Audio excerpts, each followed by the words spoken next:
Eccoci qui, allora abbiamo fatto alzare, l'avete anche proprio visto, Gianfranco Beda, organizzatore di 700 Stelle Volano con Giotto, abbiamo fatto accomodare Marco Chiarello, direttore tecnico del gruppo Asta Padova, che è stato citato prima, allenatore però di Elisa Molinarolo, detto giusto, che è niente meno che a Tokyo e insomma ha avuto questi esploit, mi raccontava Marco prima che ricominciassimo la trasmissione, proprio quest'anno, però è un atleta che si impegna da sempre, no? Per questa disciplina. Da 10 anni si allena nel salto con l'asta, si allena tutti i giorni per diverse ore al giorno, dopo le sue 8 ore di lavoro viene in campo e fa i suoi allenamenti. In passato ha vinto un paio di titoli italiani, però quest'anno diciamo che c'è stato un exploit di risultati notevole, per cui è partita per Tokyo e adesso siamo in attesa. La cosa incredibile, come appunto ha accennato Marco Chiarello, è che lei lavora, quindi come dire uno lavora 8 ore, dopodiché con qualsiasi tempo, a qualsiasi temperatura, va in pista e si allena. Ma ci sono molti atleti di questo tipo, ma soprattutto che poi arrivano a questi livelli, perché appunto abbiamo appena detto, lei è alle Olimpiadi, si è qualificata per le Olimpiadi ed è campionessa italiana assoluta. Sì, molti atleti non professionisti, sicuramente a questo livello sono pochissimi. Credo che in tutta la nazionale, che conta una cinquantina di atleti, no, tra i 40 e i 50 atleti, mi pare che 4 siano non professionisti. Quindi sicuramente insomma Elisa è un caso raro a questo livello. Possiamo sapere che lavoro fa? Lavora in un ufficio di marketing, di web marketing. Di web marketing, ma poi la domanda è, per esempio adesso lei è in ferie? È in ferie. Addirittura. Si è presa ferie, sì, diciamo che ha un datore di lavoro che è un ex atleta, quindi sensibile all'argomento. Sì, ma infatti insomma, non è per il datore di lavoro, però pensare che un atleta ci rappresenta e che si sia dovuta prendere le ferie fa un po' strano, no? Fa un po' strano, però è un valore aggiunto insomma per noi sicuramente. Quindi atleti di questo tipo, per quello che insomma è la sua esperienza, probabilmente hanno anche una motivazione in più, no? Molto forte, sì. Una motivazione molto forte, sicuramente è quella che l'ha portata avanti in tutti questi anni e è quella che l'ha portata anche a questi livelli. Ecco, lei quando gareggerà e poi diciamo senza fare corna, insomma scongiuri varie, ma che cosa, a cosa può ambire? Allora, lei gareggerà il 2 di agosto alle 12:20 italiane, che la Tokyo sono quindi le 7. Quindi possiamo guardarla, anzi dobbiamo guardarla. Volentieri, possiamo tifarla. Allora, ambizioni, non ci sono certo ambizioni di medaglia, quello che dice lei sempre è che sognare è lecito e è gratis, e quindi perché non sognare magari una finale alle Olimpiadi? Ecco, voi immagino che, insomma, che lei l'abbia sentita, che cosa racconta, perché tra l'altro è surreale queste Olimpiadi, anche se ci sta regalando anche tante emozioni. Delle belle soddisfazioni ci stanno regalando gli italiani sicuramente. Adesso oggi, anzi proprio pochi minuti fa, è arrivata al villaggio olimpico, prima erano in un'altra città, dove hanno fatto i primi allenamenti insomma, per adattarsi al fuso, così adesso si sono trasferiti al villaggio olimpico, ci ha appena mandato le foto del villaggio olimpico, sta bene. Certo serve un periodo insomma, di adattamento per capire come funziona il villaggio olimpico sotto Covid, per capire come funzionano tutti i meccanismi, gli orari eccetera, però insomma si sta adattando bene e è molto contenta. Ecco. È già un successo, no, all'Olimpiadi, mi viene in mente non so perché quell'atleta del canottaggio che ha scoperto pochi minuti prima di entrare in acqua di essere positivo, io ho pensato uno arriva a Tokyo sì, ed è asintomatico positivo e veramente deve essere una delusione grandissima, non oso immaginare cosa stiano provando, perché abbiamo saputo anche di qualche altro atleta straniero, insomma anche nell'atletica proprio, nel salto con l'asta. Anche perché no, mi viene in mente, a proposito, pandemia a parte, il salto con l'asta, il nostro atleta Tamberi.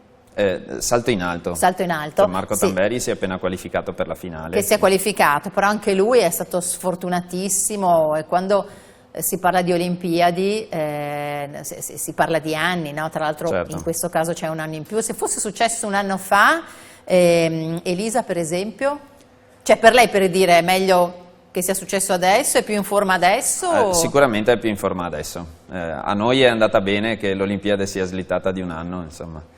Avevamo già iniziato a programmarla 2 anni fa, anzi 3 anni fa in particolare, però i tempi tecnici, insomma, per i miglioramenti a questi livelli ogni anno si migliora di pochi centimetri. O magari paradossalmente quindi, si è super in forma e poi dopo un anno... Certo, le variabili sono tantissime, nel salto con l'asta sono tantissime, proprio perché è uno sport tecnico molto difficile, molto complesso, fatto di molte variabili e quindi...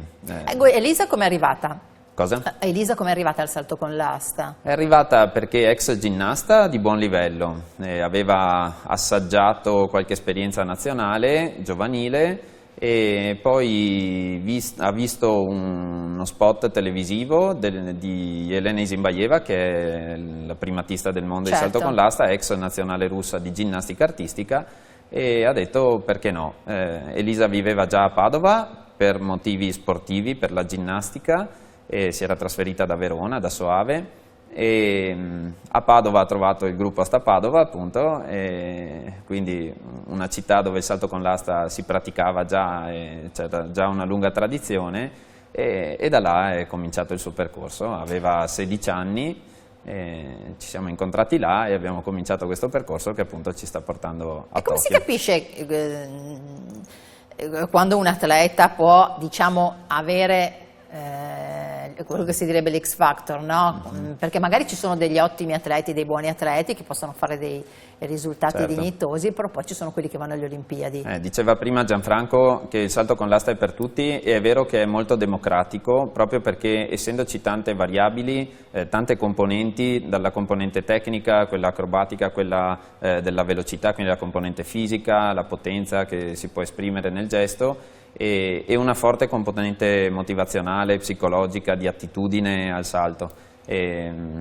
Quando tutte queste cose vengono messe assieme si ha il campione, ecco. Allora, però serve anche un gruppo, no? Cioè è difficile molto immaginare, utile. perché lei va alle Olimpiadi, però poi c'è questo gruppo importante, tra l'altro mi viene da pensare che lei comunque, qualunque cosa succeda, sarà anche un elemento importante per i più giovani, no? Per i vostri magari ragazzi più piccoli, e per comunque il movimento padovano. Assolutamente, lei è la punta di diamante in questo momento di un gruppo molto numeroso. Siamo tra le 120 e le 130 persone che saltano con l'asta tutte le settimane al Pala Indoor di Padova. E quindi sicuramente lei è la capitana ideale in questo momento e rappresenta però effettivamente un gruppo molto nutrito, molto numeroso, molto ricco, che va dai 6 anni fino ai 75 e quindi tanta gente che si è appassionata, che si diverte, che lotta, che suda, ma che esprime anche un gesto tecnico, atletico che insomma è notevole. Ecco. Lei ci sarà poi il 10 agosto? Fa in tempo a tornare? Ci sarà, sarà a Padova, torna il giorno prima da Tokyo e quindi sarà presente a Padova. Non sappiamo ancora se per saltare o se ci delizierà con un salto oppure no, perché dipende da come starà, insomma, però sarà presente sicuramente. Sicuramente ci sarà meno caldo qui, il che è tutto dire, perché pare che anche le condizioni lì a Tokyo sono molto impegnative. C'è un tasso di umidità altissimo. Ci sono atleti che proprio non ce l'hanno fatta. Temperature percepite molto molto alte, e quindi i giorni di adattamento insomma servono anche ad ambientarsi a questo clima difficile. Sì. Allora, disciplina a parte, no? Volevo chiederle, in questi giorni ci sono state anche delle polemiche rispetto alle pressioni che hanno alcuni atleti, che sono quelli da cui ti aspetti sempre il risultato, ti aspetti che vadano a medaglia, magari ti aspetti anche che portino a casa l'oro. Per esempio Paltrinieri, insomma, ha proprio detto che non è bello. Lui tra l'altro ha vinto un argento che nessuno si aspettava, però la parte, diciamo, lo svantaggio che hanno gli atleti di questa generazione probabilmente è la parte social, no? L'abbiamo visto anche con la Pilato, che ha risposto, ha detto forse qualcuno è contento così, cioè quanto questa parte che non può prescindere da questi atleti così giovani, può inficiare poi magari mesi, anni di preparazione? Allora, sicuramente ci sono delle pressioni che finché non si prova a vivere, non si entra nel mondo dell'alto livello, insomma è anche difficile immaginarle. Quindi pressioni grosse ci sono, che adesso in questo momento io credo che ci siano sempre state, ma adesso credo siano amplificate dal mondo social, quindi da una visibilità che è veramente dilatata a livelli prima impensabili, negli anni scorsi impensabili, e questo credo che giochi i brutti scherzi, che abbia giocato i brutti scherzi di cui stiamo sentendo in questi periodi. Velasco ha detto, io ai miei dicevo non ascoltate niente, ma è più difficile adesso, cioè un conto era non leggere il giornale, certo. Un conto è adesso spegnere tutto, insomma è veramente impensabile, quindi voglio dire, per arrivare a certi livelli serve anche riuscire a concentrarsi, probabilmente anche una maturazione, ci sono atleti, certo. o comunque magari ci sono atleti che hanno sempre vinto. Certo, ci sono atleti sicuramente più predisposti a vivere queste situazioni e anzi a giocarle a proprio favore e a farle diventare un loro punto forte, però altri atleti invece che di fronte a queste situazioni entrano in difficoltà. Io credo che anche avere un gruppo di persone attorno, uno staff che ti accompagna in questo, che ti sostiene, ti guida nel poter discernere cosa è utile, cosa non è utile, cosa è bene sì, tralasciare un attimo, magari rimandare eccetera, cosa invece è bene mantenere vivo.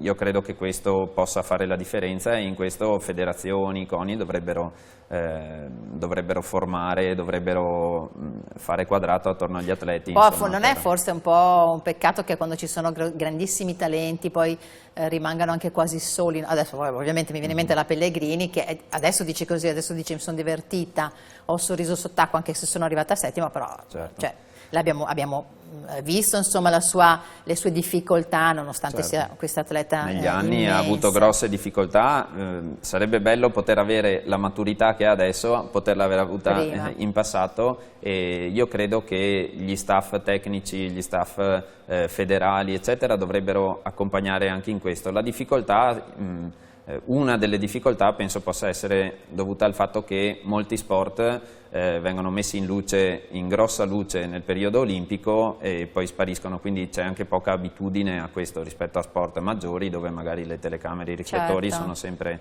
poi la scuola accesi. continua a non fare molto, no? Non aiuta molto. Rispetto a quando insomma, eravamo piccoli noi non è che sia cambiato, quindi se ci fosse diciamo un percorso condiviso tra chi si occupa di sport a livello cioè da professionista, certo. Intendo anche come allenatori eccetera, e le scuole sicuramente è una cosa auspicabile. Certe esperienze positive devo dire che comunque ci sono, andrebbero valorizzate il più possibile.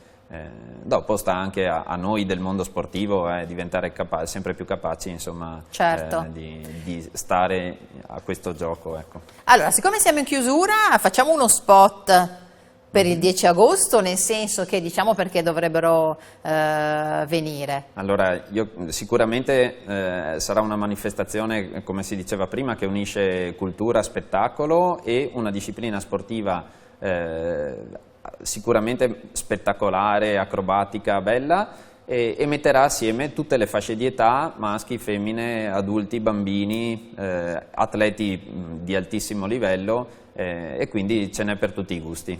Allora, infine da allenatore della nostra atleta che è alle Olimpiadi, che cosa, non so, avete qualcosa di scaramantico, di solito c'è qualcosa che non si può dire? No, la nostra scaramanzia è l'allenamento più costante e migliore possibile, e quindi adesso l'abbiamo fatto tutto quello che dovevamo fare e adesso non ci resta che si incrociano le dita e basta. Esattamente. Okay.